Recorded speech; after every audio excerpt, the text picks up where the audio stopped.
قرآن غالب و مہربان کا نازل کیا ہوا ہے تاکہ تم ان لوگوں کو جن کے باپ دادا کو خبردار نہیں کیا گیا تھا خبردار کر دو کہ وہ غفلت میں پڑے ہوئے ہیں۔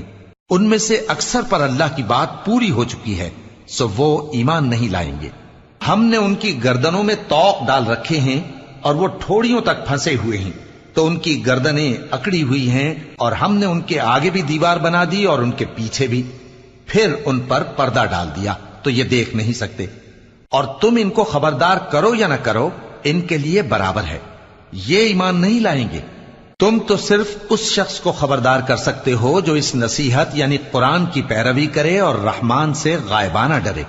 سو اس کو مغفرت اور بڑے ثواب کی بشارت سنا دو۔ بے شک ہم مردوں کو زندہ کریں گے، اور جو کچھ وہ آگے بھیج چکے اور جو ان کے نشان پیچھے رہ گئے ہم ان کو قلم بند کر لیتے ہیں، اور ہر چیز کو ہم نے کتاب